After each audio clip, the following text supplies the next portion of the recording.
Picture this. You're getting ready for work, maybe grabbing coffee, answering a few emails, running through your morning routine. And somewhere in the middle of that routine, someone casually says, "Hold on, I'm just going to pop out and get Botox before work." Or maybe they say they'll do it during their lunch break. Quick appointment, in and out, no big deal. And recently, while I was talking with my sister, she mentioned how common this has become here in Cyprus. Botox clinics are everywhere, appointments are quick, and people talk about it the way you might talk about getting your nails done. Although getting your nails done probably takes longer than going to the clinic to get Botox. But I digress. It's just another beauty maintenance task. But when you pause for a moment and really think about it, there's something slightly surreal about the level of normalization. Because Botox isn't a cream, it isn't a facial, it's a neurotoxin. In fact, it comes from one of the most powerful toxins known to science. So, today, in this bonus episode, I'm unpacking Botox, what it actually is, how it went from food poisoning to cosmetic treatment, why it's suddenly everywhere, and the question people don't always ask when something becomes this routine: is it really as harmless as it's often made to seem? Let's get into it. Let's start with the basics. Botox is the brand name for a purified form of botulinum toxin type A. That toxin is produced by a bacterium called Clostridium botulinum. And if that name sounds vaguely ominous, it should. Botulinum toxin is responsible for botulism, a rare but serious form of food poisoning that can cause paralysis. The toxin works by blocking signals between nerves and muscles. Normally, when your brain wants a muscle to move, it sends a chemical signal through the nerve telling that muscle to contract. Botulinum toxin interrupts that signal. The nerve tries to communicate with the muscle, and the message simply doesn't get through. The result is temporary muscle paralysis. In cosmetic procedures, doctors inject extremely small, controlled doses of this toxin into specific facial muscles. When those muscles can't contract fully, the skin above them stays smooth, which means wrinkles, especially dynamic wrinkles caused by facial expressions, soften or disappear. The effect typically lasts 3 to 4 months. Eventually, the nerve endings regenerate and the muscle movement returns, which is why Botox isn't a one time treatment. If someone wants to maintain the effect, they have to keep repeating the injections again and again and again. Let's take a look at the strange history of Botox. What makes Botox even more fascinating is that it didn't begin as a beauty treatment. Its story actually starts with food poisoning. In the early 19th century, doctors in Europe were investigating outbreaks of a mysterious illness linked to contaminated sausages. People who ate the tainted food developed paralysis.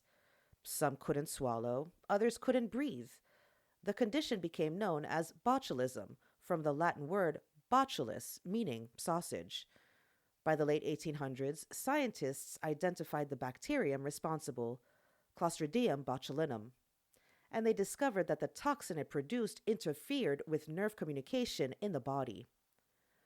For decades, this toxin was studied primarily as a dangerous biological substance. But eventually, researchers began exploring whether tiny, carefully controlled doses might have medical uses.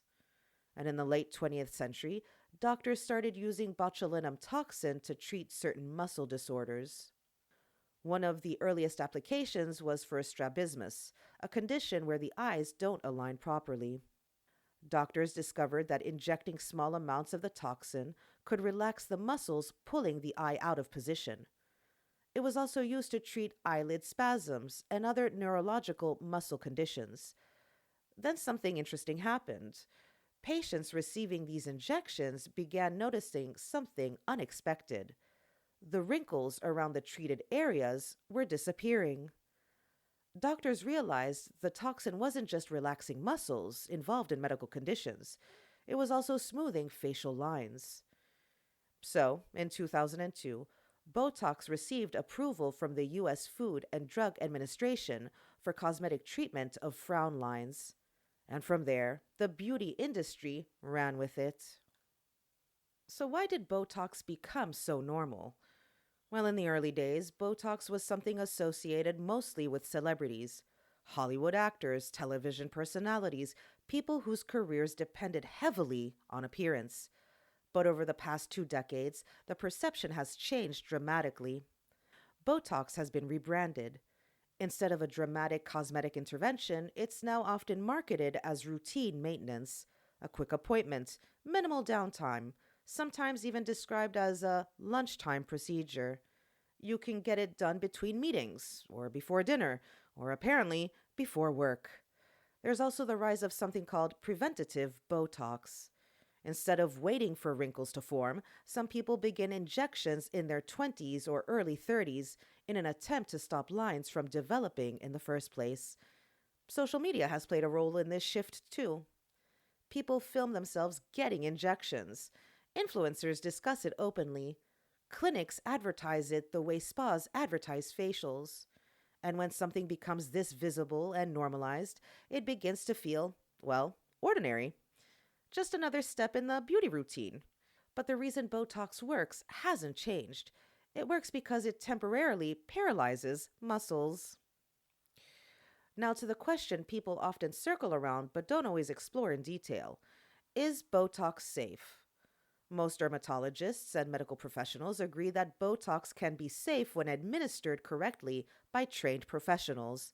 The doses used in cosmetic treatments are extremely small and carefully controlled, but it's still a medical procedure. And like any medical procedure, it comes with potential side effects.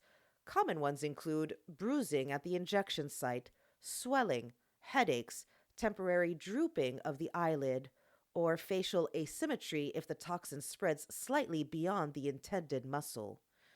These effects are usually temporary, but they do happen. In rare cases, the toxin can spread beyond the injection area and affect other muscles. When that happens, people can experience symptoms like muscle weakness, blurred vision, difficulty swallowing, or trouble breathing.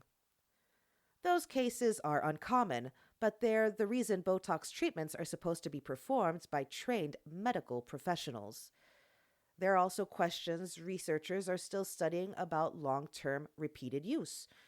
When a muscle is repeatedly prevented from contracting, it can gradually weaken over time. Some studies suggest that surrounding muscles may start compensating, which can subtly change facial movement patterns. Another interesting phenomenon is something called Botox resistance. With repeated exposure, some people develop antibodies to the toxin. When that happens, the treatment gradually becomes less effective, which means people may need higher doses or more frequent injections to achieve the same result. So the reality is a little more complicated than the quick lunchtime fix image Botox sometimes gets. It can be useful medically, it can produce cosmetic results that many people like, but it's also a powerful biological toxin being used in a cosmetic context. Beauty culture has a strange habit of normalizing things very quickly. Practices that once seemed dramatic or extreme slowly become routine. They turn into maintenance, into something casual, something people schedule between errands. So when someone says, let's go get Botox before work, it's worth pausing for just a moment. Not necessarily to panic, not necessarily to judge, but simply to understand what's actually happening. Because behind that smooth forehead is a substance originally studied as a cause of paralysis, a neurotoxin now sitting comfortably inside the beauty industry. And once you understand that history, the question isn't really whether Botox is good or bad. The question is whether we fully understand the things we're so casually injecting into our faces. Because beauty history is full of trends people once believed were completely harmless. And time will tell where Botox ends up on that list. I hope you enjoyed this bonus episode. If you did and you learned something new, feel free to share it with your friends, family, or colleagues.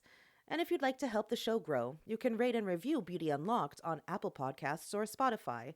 It really does help more people discover the podcast. Until next time, my love buckets, be safe out there, take care of yourselves and each other, and remember to stay curious, always. You'll hear from me again next week.